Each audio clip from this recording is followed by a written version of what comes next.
So Rebecca Campbell was born in Salt Lake City.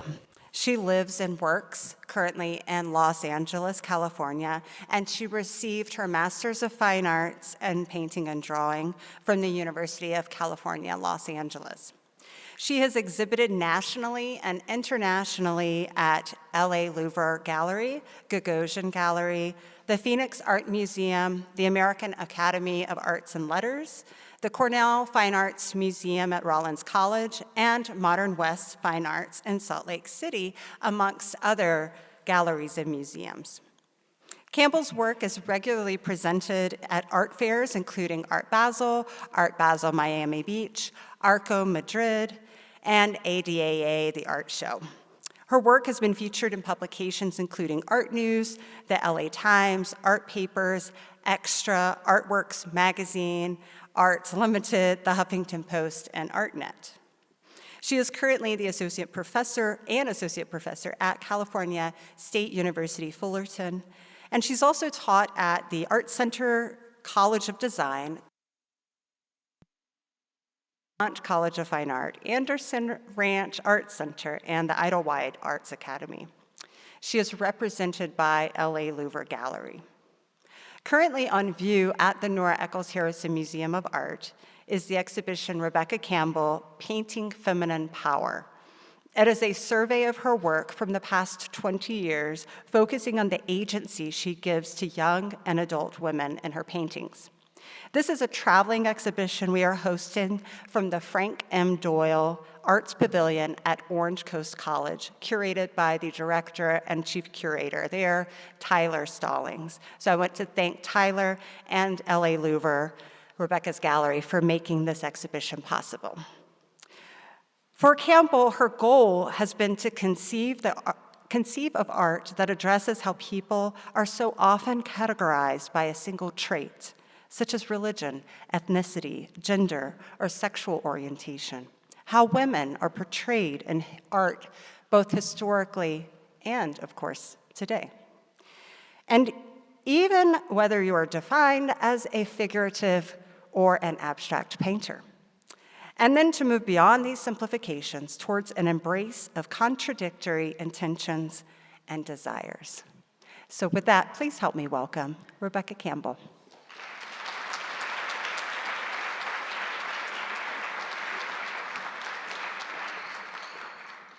Where am I most likely not to spill this? That is my concern right now. Hi. Thank you so much for coming. I'm really grateful for your interest and for your time. I want to thank some people before I start. I would like to thank Katie, Coven, Bolton Colburn, and everyone here at NEMA who has been so supportive of the exhibition and who has generously hosted me here today. I owe many thanks to Tyler Stallings, who was the curator of the original exhibition and who wrote a beautiful essay about the work. I would like to thank Elizabeth East and everyone at LA Louvre Gallery who helped realize this and who is just remarkable in their constant dedication to my work and for specifically helping with this exhibition. I would also like to thank Diane Stewart and Shelley Cooper at Modern West Fine Art for their continuing support of my work, this exhibition, and for presenting my work in the place and to the people I will always call home. I would also like to thank the lenders for this exhibition for sharing what they love with others.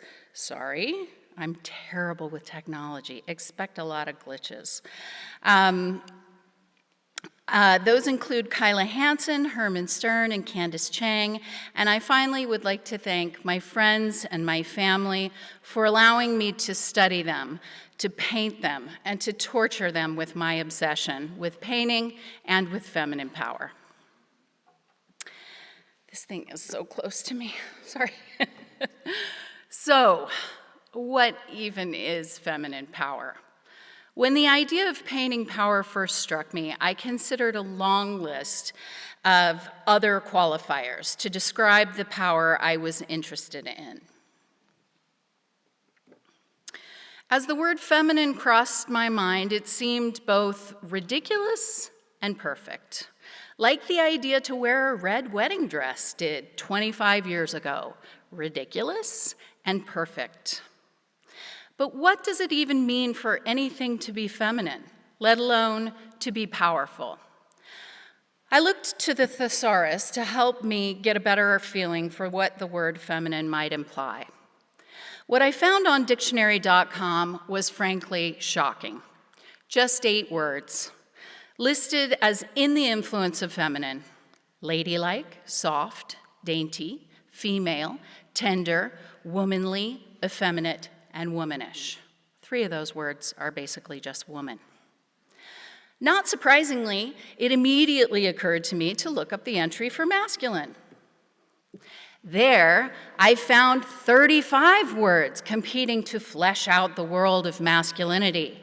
The range was broad and rich, including macho, manly, muscular, adult, ape, beefcake, bold, brave, caveman, gallant, hardy, hunk, jock, male, stallion, tuna, courageous, generative, hairy, honorable, manful, mannish, potent, powerful, red-blooded, resolute, robust, stout-hearted, strapping, strong, two-fisted, vigorous, virile, well-built. So many important things that are classified as existing within the scope of masculinity. Those 10 straggly feminine words seemed absurdly pathetic in comparison. Of course, it was upsetting that most of the words were vacant of power and sophistication, but more upsetting still was the dearth of words at all.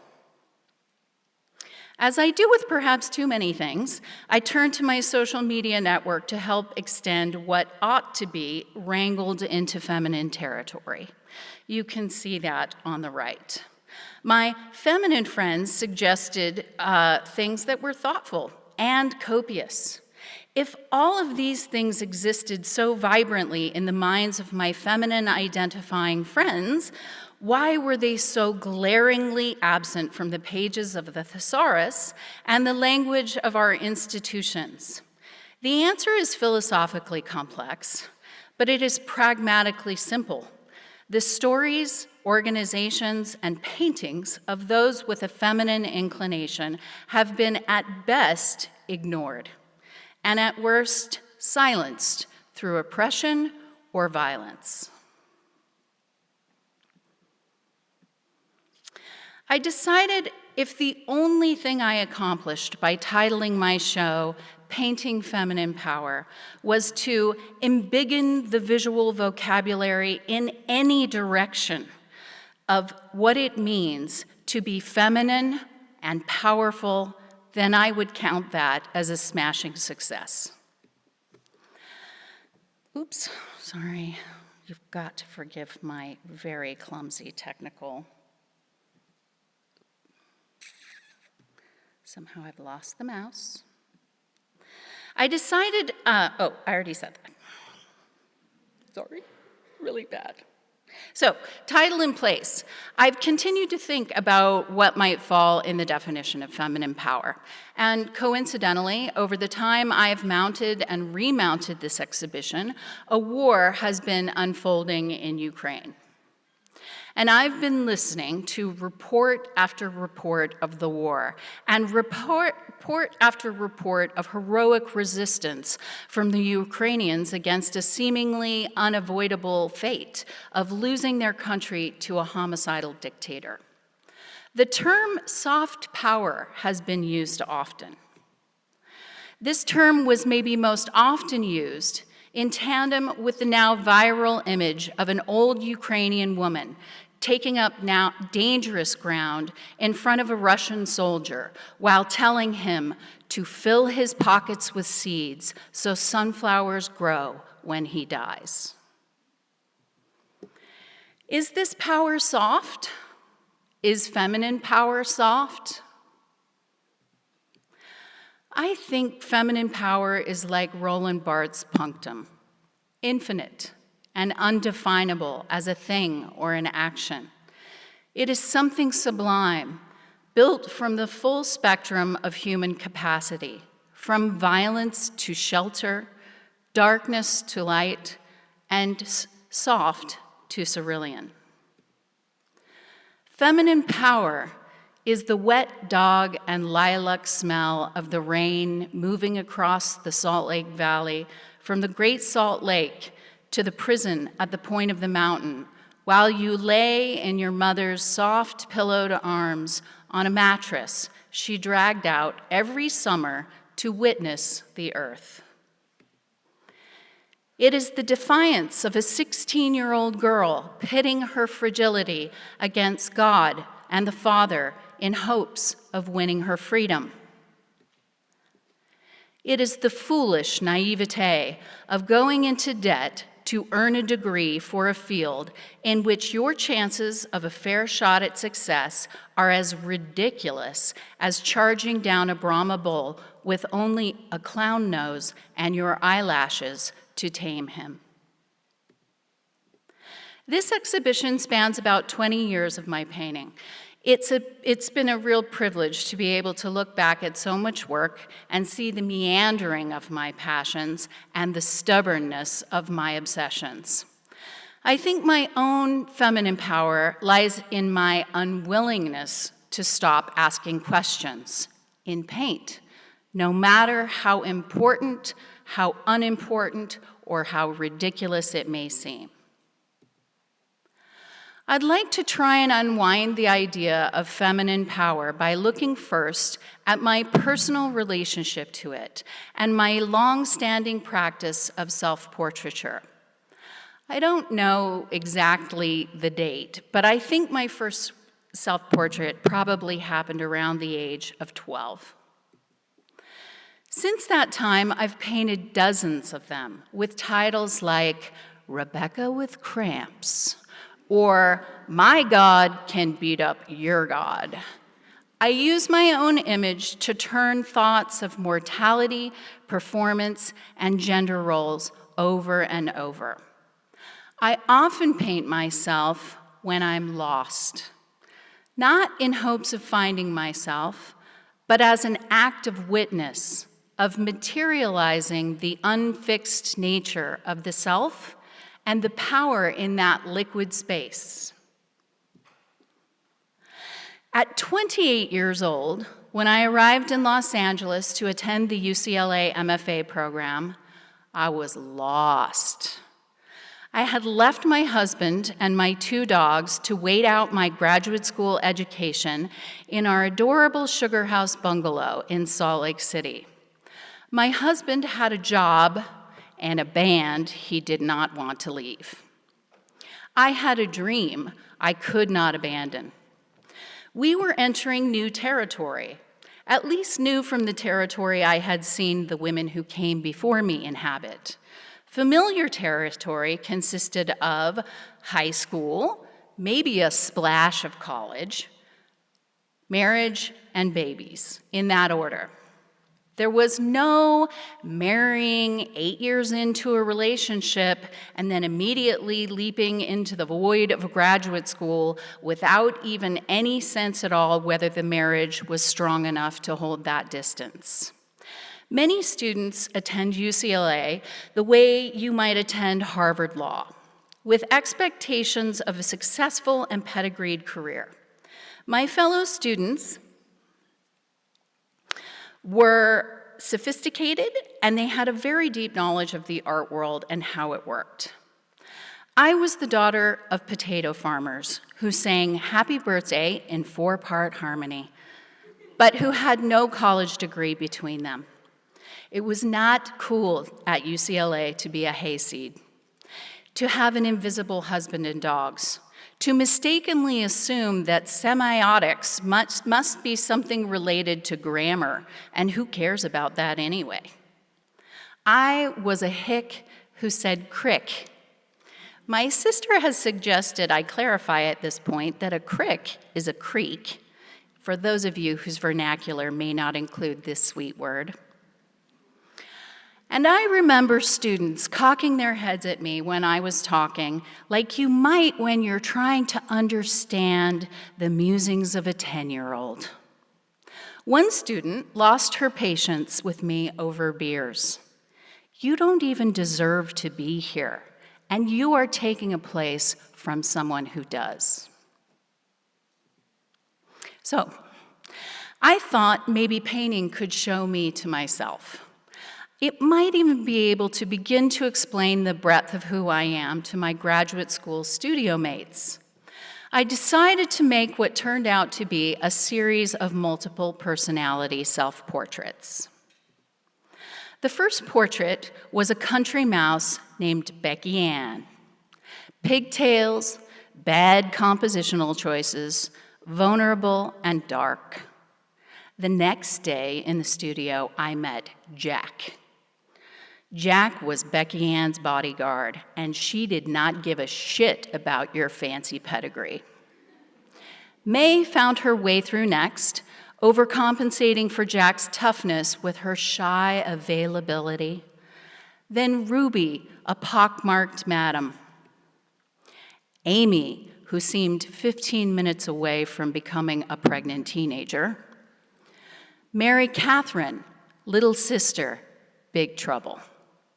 Mary Margaret, big sister, big sadness. June, the sunburned cowboy. Joe, the homely author. Betty, all diva and depravity. Allison, a forever tomboy. And then Eve. Eve terrified me. She was too strong and too broken. I wasn't ready to understand her feminine power, and so the series ended. In trying to uncover feminine power, the journey takes me straight from myself to my mother.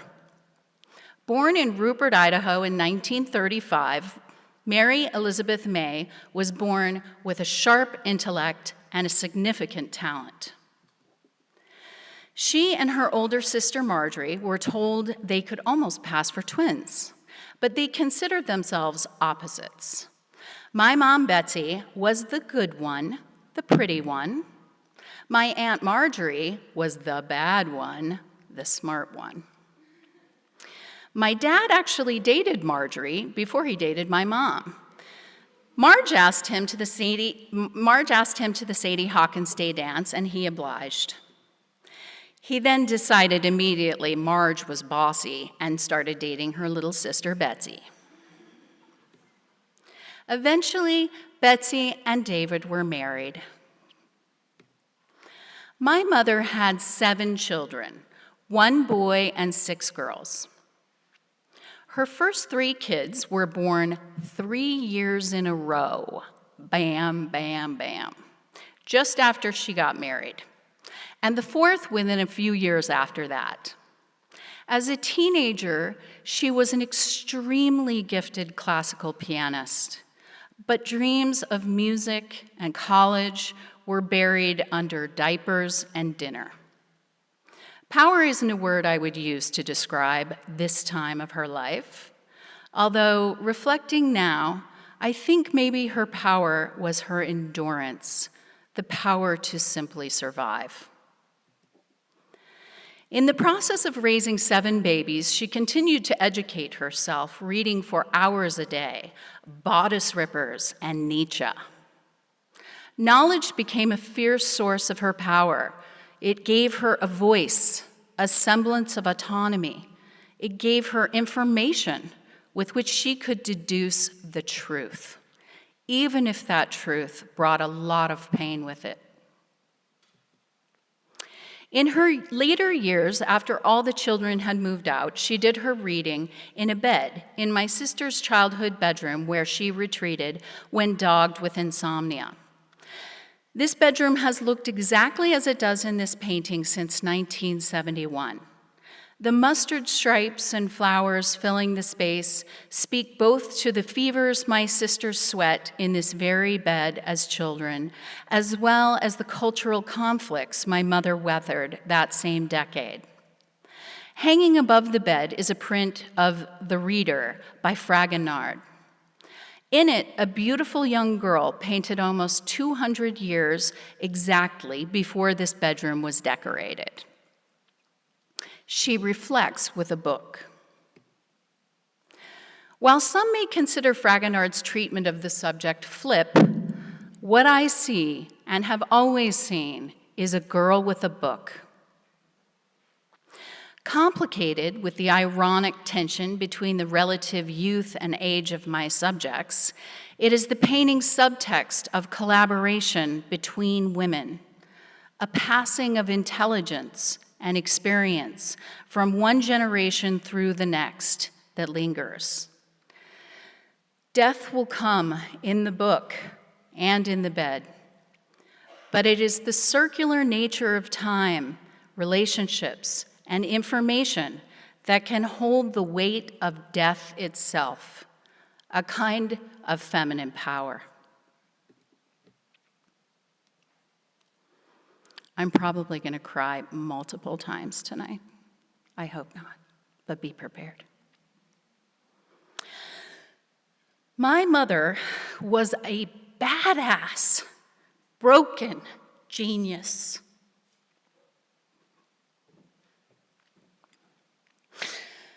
I miss you, Mom. She was a marshmallow of profound love and infinite melancholy. She was brave and absurd. She paid my way through college with her own paintings. And she paid for my freedom with her obedience. She contained multitudes, and I continued to chase after her milk with every failure and every success. And if feminine power exists, I am sure she invented it. As I watched friends and family have their own children, I began to understand more deeply the strength that is required to care for others, the wisdom of decentering oneself for the greater good, the power of being a part of the whole. I pay tribute to this phenomena in the painting She Made the Sky. The image is inspired by a ritual of my mother's in which each summer she would drag a mattress out onto the deck just outside of her bedroom, where we would spend many hours cocooned together. She was a brilliant storyteller, inspired by the melody of raindrops blinking through the cottonwood trees as she poured out our family history or her political ideas or an a cappella hymn into my imagination. In the making of the painting, I reenacted the scene with my sister-in-law, Lisa, and her daughter, Olivia. Lisa is an amazing human being who came from a very different set of circumstances than my own. Some mothers do not inherit their feminine power from their own moms, but instead invent them like a Sumerian engineer discovering the wheel, pushing culture forward, filling the hole left by a mother who took so much more than she gave with her own powers of stability, protection, and grace. My curiosity about feminine power has only spiraled out from there. In 2011, I had the good fortune to be the visiting artist at Claremont Graduate University, where I worked with a group of remarkably bright and talented students. As is the case for most MFA programs today, this group of students consisted overwhelmingly of women. Significantly, women earn between 60 to 70% of the MFAs granted in the US. Only 20 to 30% of artists represented in commercial galleries are women. At that point in my life, I had 2 children of my own and was pregnant with twins. My own path through the art world had been complicated, but became increasingly so as I became a mother. There were assumptions by curators and gallerists that I wouldn't be interested in or capable of producing shows while my children were still young. And even while I continued to be bad at my technology, sorry, again, I've lost the mouse. It's going to take me a second.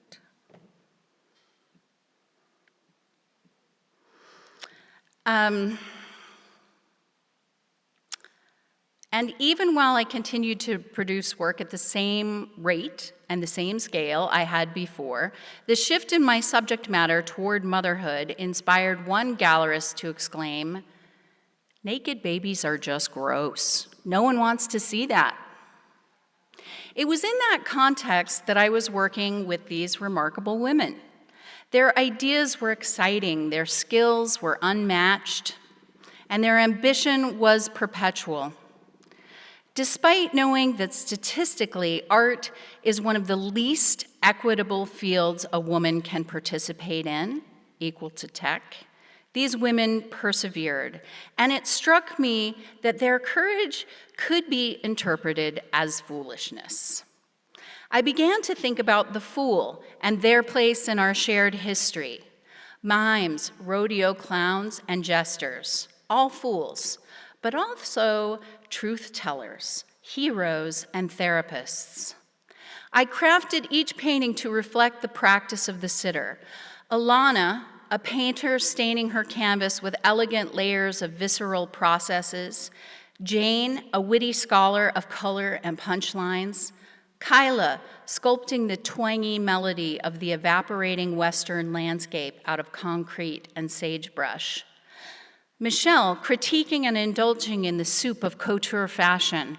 And Christy, a jester of the court, if there ever was, bombing construction sites with California poppy seeds that might gum up the capitalist machine. In the fall of 2015, I felt again the need to reflect on the women around me.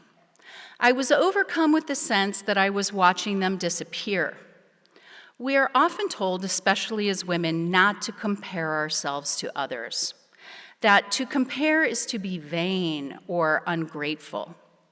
But I couldn't stop comparing my own career and the careers of my female peers to those of my male friends and mentors. I found myself surrounded by women with extremely distinguished educational pedigrees, long records of ambitious production and conceptual innovation, and yet these women were largely missing in the public sphere, missing from permanent collections, biennials, and the leadership of elite and powerful institutions.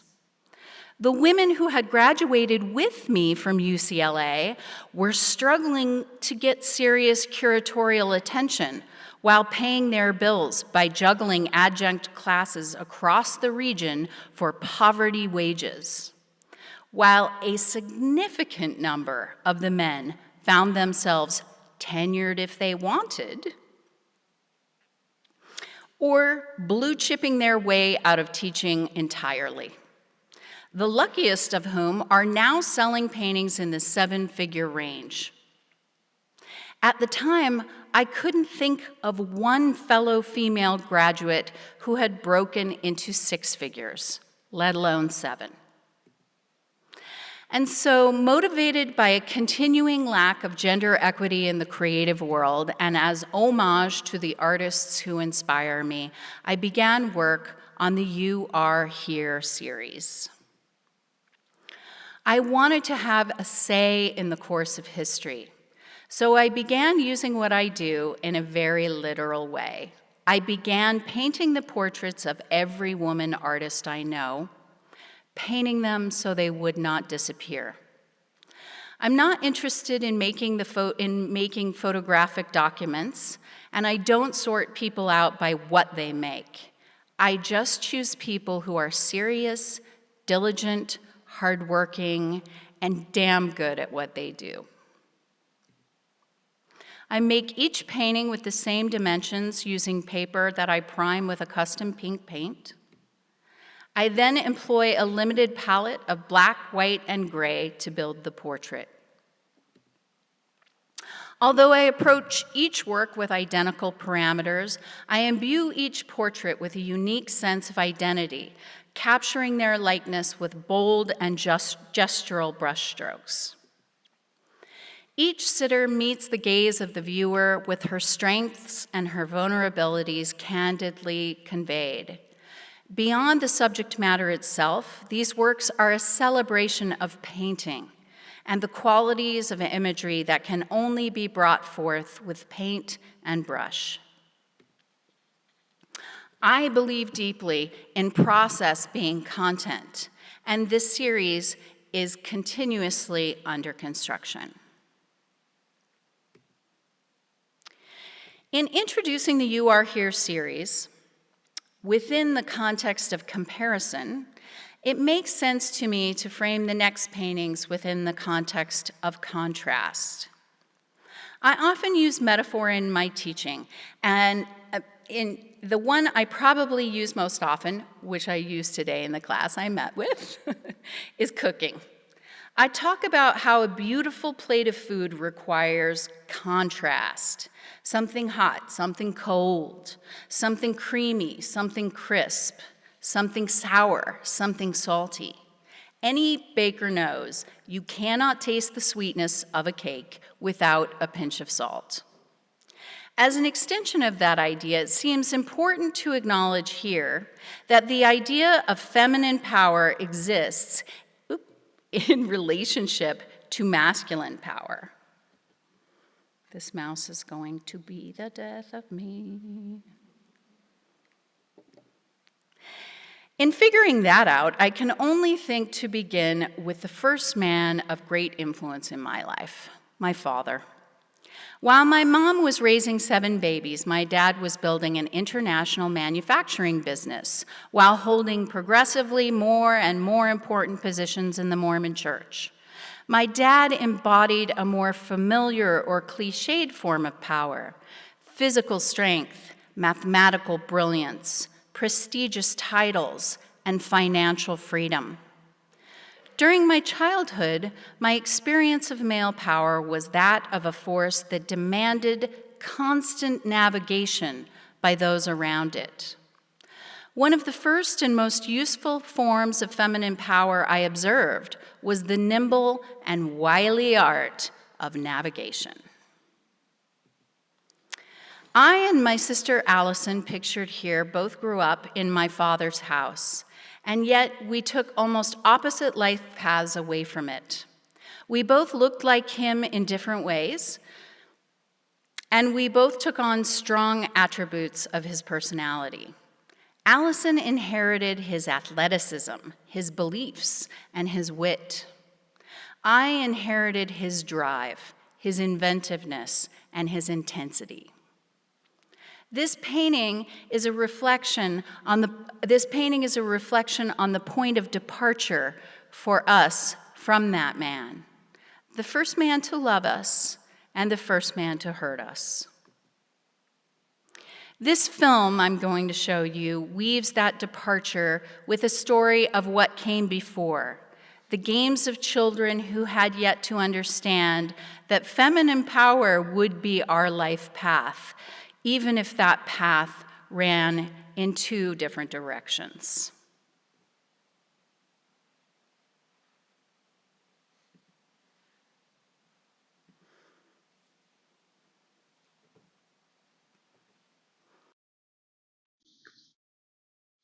I want to write all the green shag carpet down.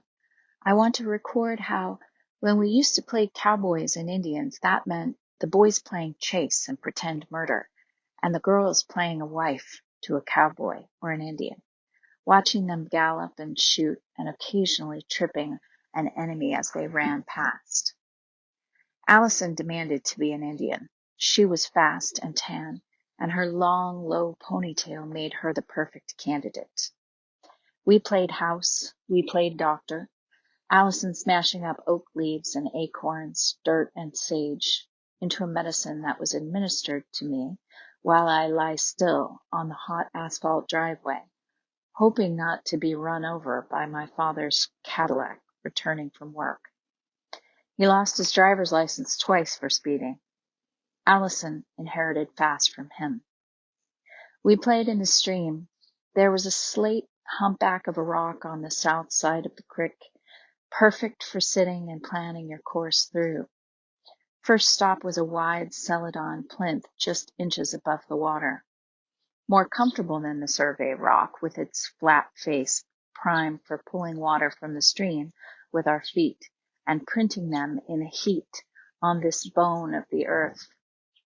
The next scramble was under the bridge, spider webs pleated in the wet corners, the creek floor dangerous and pocked with ankle-twisting holes.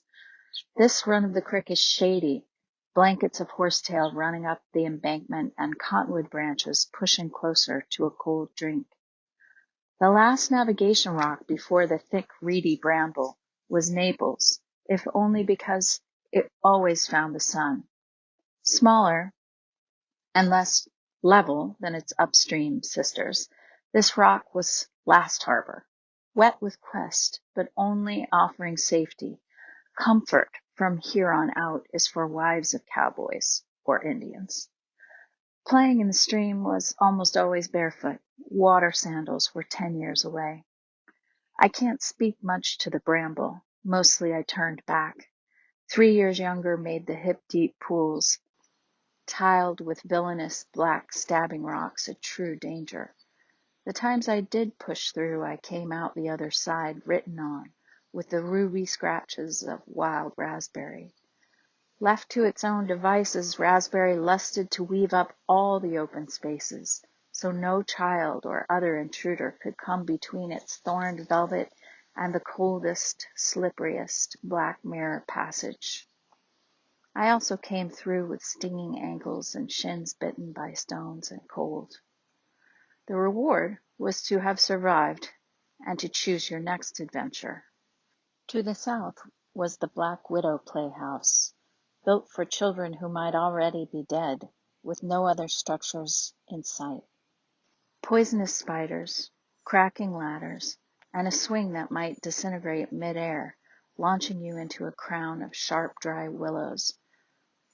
It was often too tempting to pass.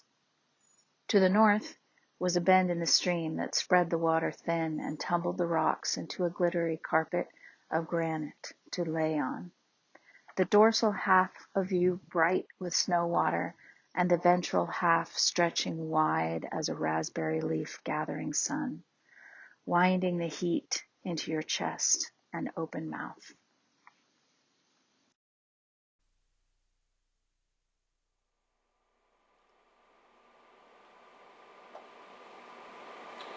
I wandered my way from my father's house into the arms of this man. I met Todd 33 years ago when I was 18 years old.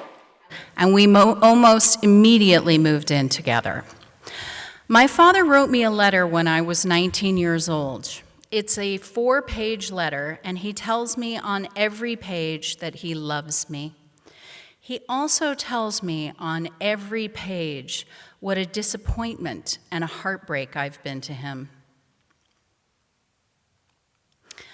He wrote the letter while on a road trip he took himself in the middle of a midlife crisis. It was shortly after I had moved in with Todd, and in his mind, we were living in sin. This letter is clear evidence of a man who loves his daughter as deeply as a father can. It's also evidence of a man struggling to keep his beloved patriarchy in place at all costs, even the cost of a beloved child. At one point, he says I'm more like him than any of his other children, but he goes on to lament that I am a girl and I must play by the rules.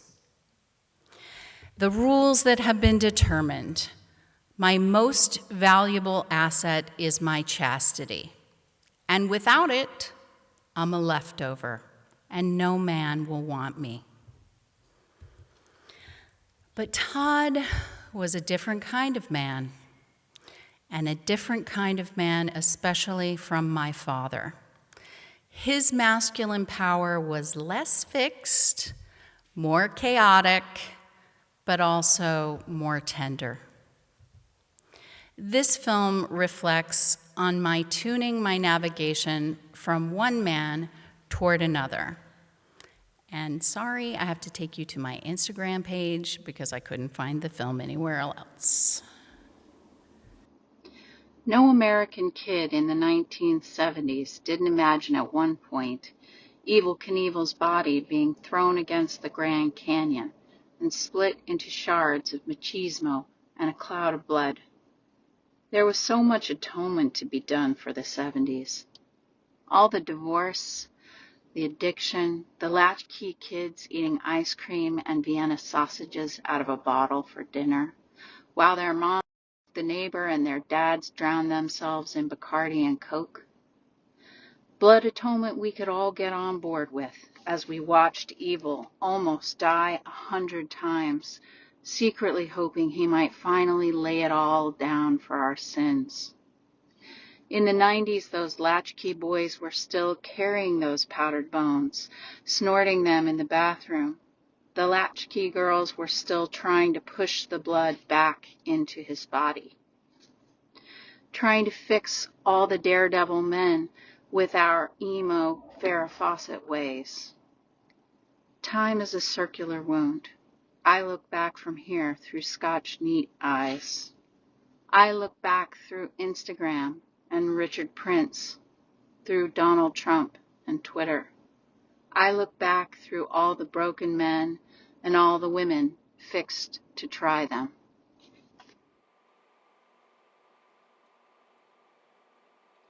No American.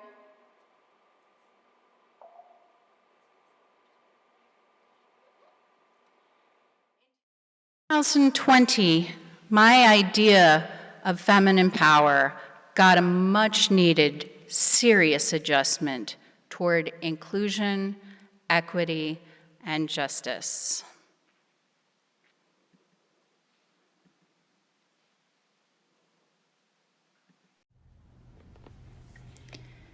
In my studio during February and March of 2020, I started work on an 88 by 109 inch painting inspired by a photograph of my sister's taken in her college dorm. It's a pile of 38 girls pretending to be asleep. Some of the girls really look asleep. Some are laughing, some are being crushed or lifted.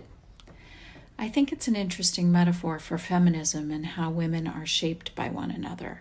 They support each other or pretend to be oblivious, all the ways women exist in relation to each other. By April 3rd, I'd been feeling sick and in pain for 11 days. One doctor told me to avoid the hospital because of COVID and to drink mint tea in the meantime. On April 4th, I was admitted to Cedars-Sinai for a burst appendix and a serious infection. On May 25th, George Floyd is murdered by police. Protests against racial injustice are ignited across the U.S. and the world. By June, I finally feel strong enough to go back into the studio to work on what I started before I got sick. It's so obvious the painting is not about what I thought it was about. All the girls are white, except for one Native American girl at the edges of the composition. I began thinking more deeply about how much my perspective and experience of feminism has been limited by the fact that most of the women in my life and in my education and my professional circles have been predominantly white. The painting becomes about the girl in the corner. I started thinking about my family history with the Mormon Lamanite Placement Program and how a 16-year-old girl named Lena, whose family lived on the Navajo reservation, lived in our home for over a year. I was 5. And I remember her being sad all the time, and she eventually ran away. Not really knowing or understanding Lena's story made me want to know more about the story of the girl in the photo. As I started researching to find her name and hopefully some of her history, I started painting a Navajo pattern on her dress. I read about the Shoshone tribe that lived on the land the university is now built on, and started to paint one of their patterns on the ceiling and walls. At one point, I think I found her through an alumni group. What I discovered was complicated. She thought the photo looked just like her, and she was on campus that semester, but she couldn't remember the photo. She loved her time at BYU, and she's now the wife of a Mormon bishop and the mother of 4 daughters. I did more research and began to understand that attributing specific land to any one tribe is a pretty wrong-headed way to think about how tribes inhabit space. And I made another study thinking about how people overlap. I'd been exploring the flexibility of meaning and pattern and planned to paint a swath of the girls' dresses in a thickly troweled daisy pattern, attuned to the smothering nature of gender expectations in the 1970s. I prepared the dresses with a white oil ground slashed on with a house painting brush, and unexpectedly, the dazzling asphyxiation gathered by the white marks heaped on without the filter of rendering closed the circuit of this painting. It became clear I will never know the story of the girl in the photo, and her story is not my story to tell. The story that is mine to tell is of the sea of white. Some of the girls pretending to be asleep, some trying to hold each other up, and many of them drowning in the ocean of radiant white. The fact that the girl clings to the edge of the composition with the aperture of the painting set to allow her disappearance is something I think about a lot.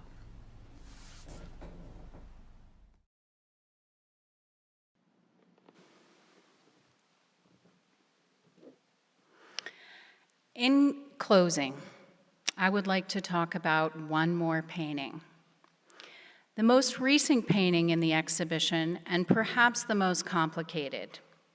Its title is Shavasana Valentine. Just so you know, the Shavasana pose in yoga is the corpse pose. Because it's the painting I've made most recently, it's a little tougher for me to position neatly in this conversation about feminine power. But perhaps that's a lucky thing, because I think if feminine power is anything, it is without definable boundaries. So, if you'll indulge me, I will end with a story and a poem.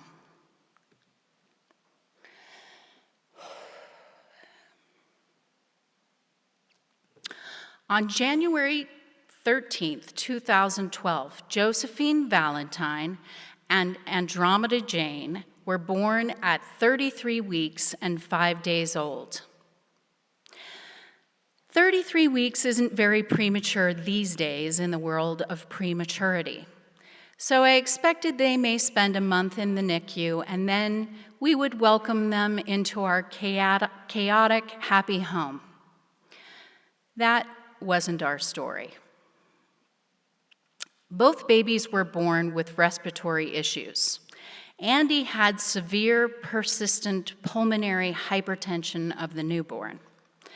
In the middle of the night, she began crashing, and an emergency transport team took her to the Children's Hospital of Los Angeles to try to save her. The nurse's eyes were too knowing to be a comfort. My husband Todd went with her to stand vigil, and I stayed with Josephine. The next day, Andy continued to be very unstable, and Joe seemed to be strengthening. But I was sure we would all pull through.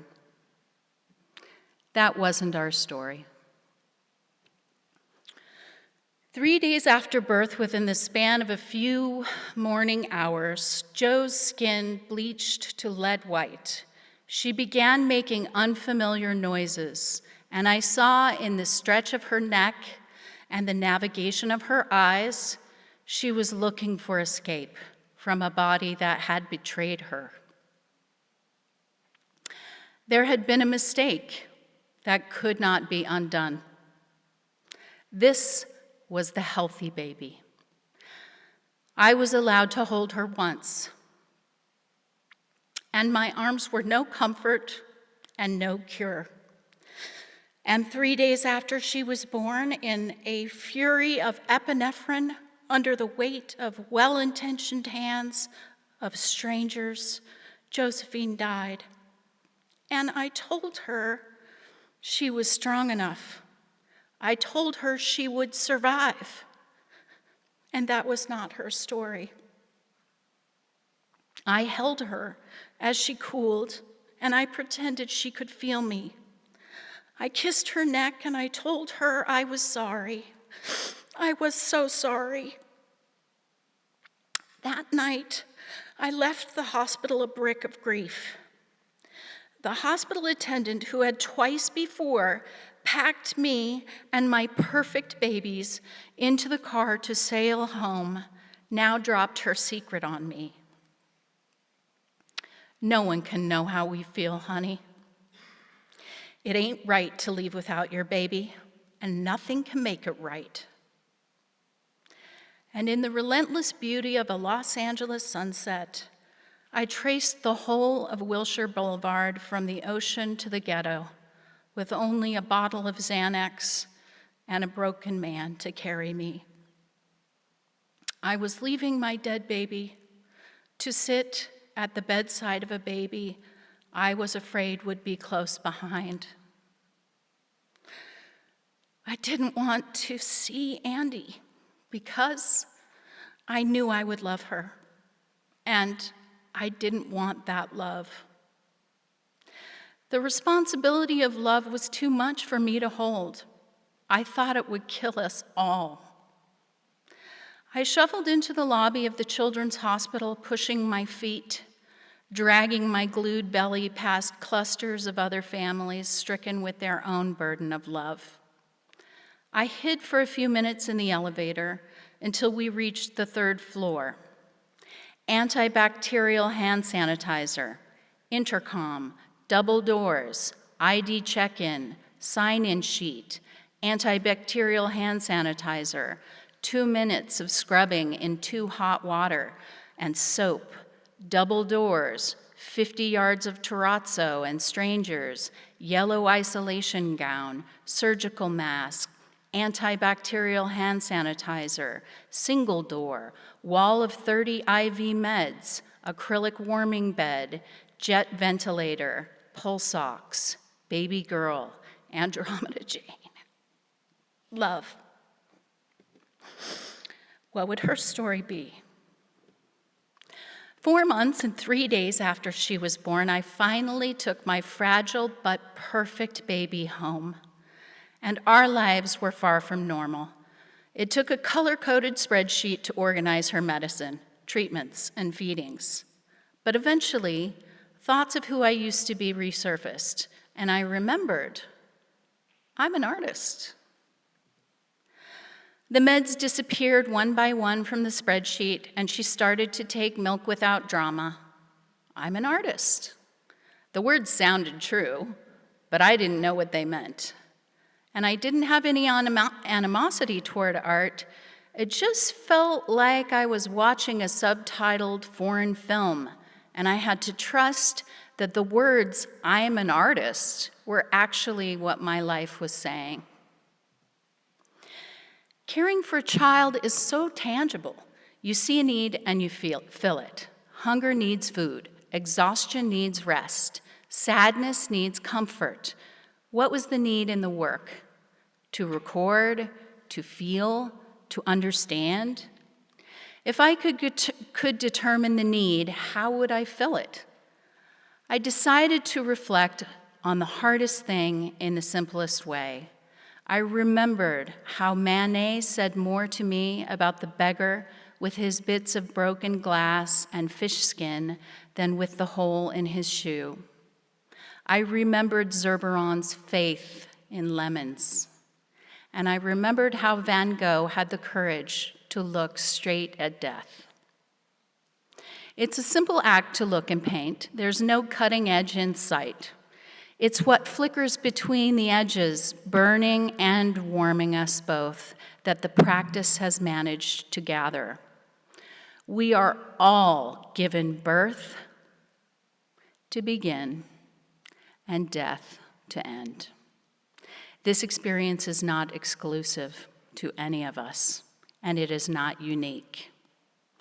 The record painting offers is not either, but we simply have a need. And we have a need to find meaning, and we have built tools to fill it. The poem and the painting. Yeah, I can't talk about this painting. It's too big for my mouth. Shavasana, Shmenyasana, black coffin full of galaxies, one with the name Andromeda, and the other with the name Shavasana Valentine. A piece of a grid filled with echoing water. A piece filled with belly and shadows. They do not exist without each other, but an inch and a quarter pushes them apart for eternity. In one universe, the imprint of your body has evaporated. But in another, all our bodies draw a straight line. There is no break between fine wrinkles and gasp, grandmother and egg. In that universe, we are a circuit of bone and bond. That's it.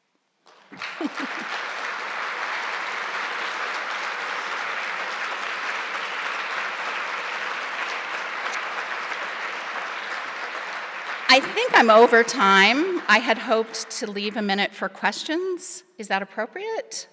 So I'm open for questions. I can't see that great, but you could shout it out. Do we have any way for people to talk, or is it just? Okay, and my hearing's not that great. Okay, could you raise the house lights? Oh, it's so nice to see you all. Yes. First of all, thank you so very much for continuing to share so much of yourself, especially to a lot of us here who grew up in a similar fashion a generation after. And so personally, I wanted to thank you.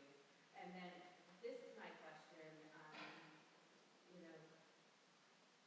when it comes to not just the collections of the world, USU, BYU, and Utah, U of U have world acclaimed collections.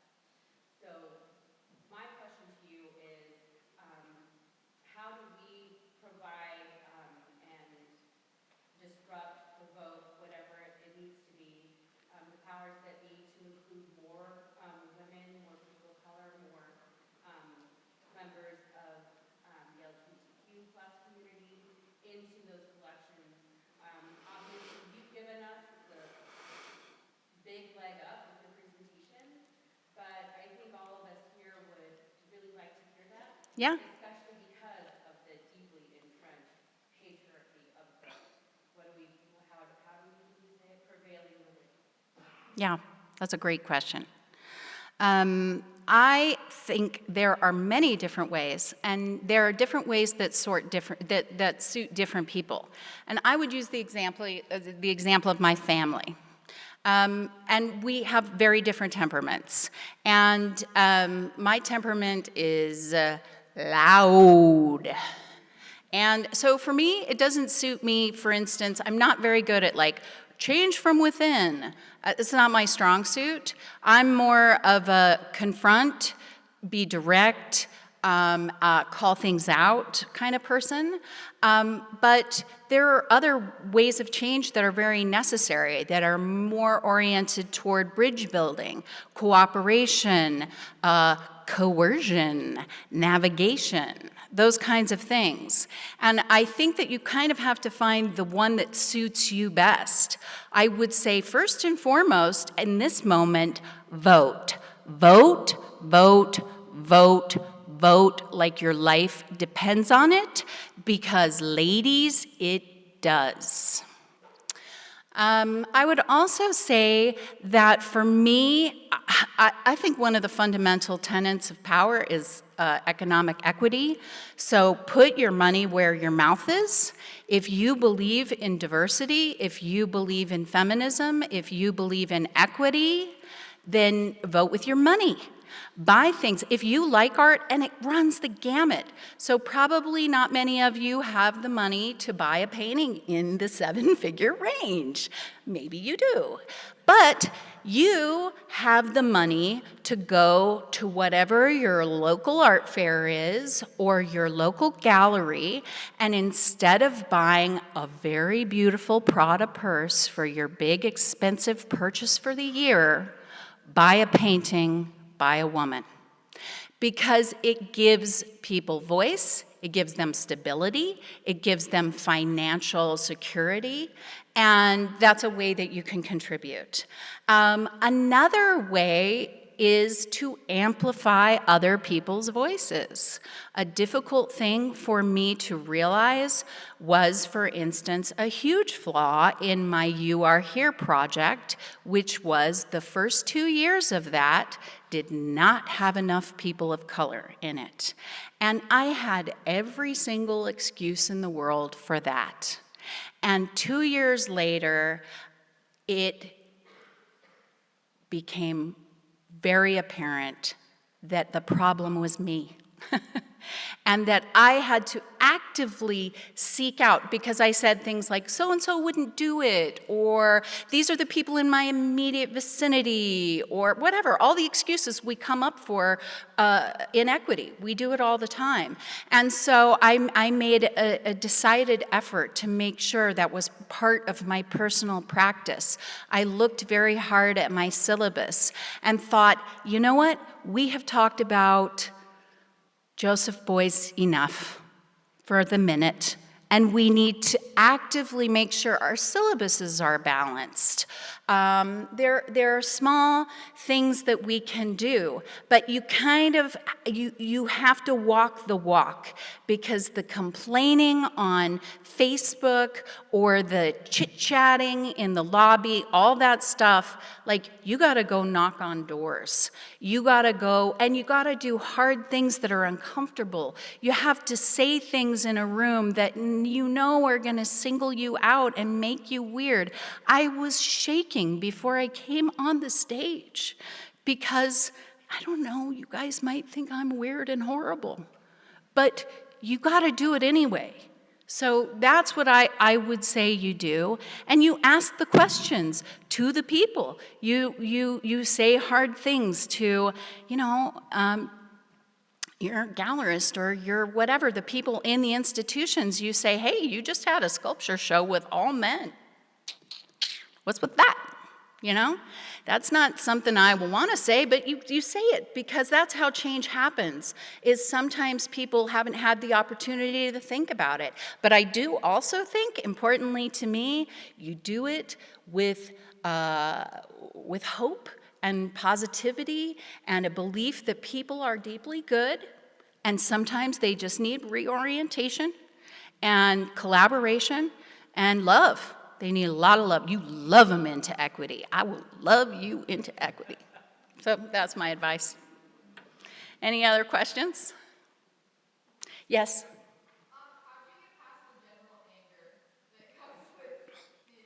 Did I get past it? I'm more rageful than I've ever been in my whole life. This year has been a very tough year, and anger is motivating. Say it. Fuck that shit. I'm pissed.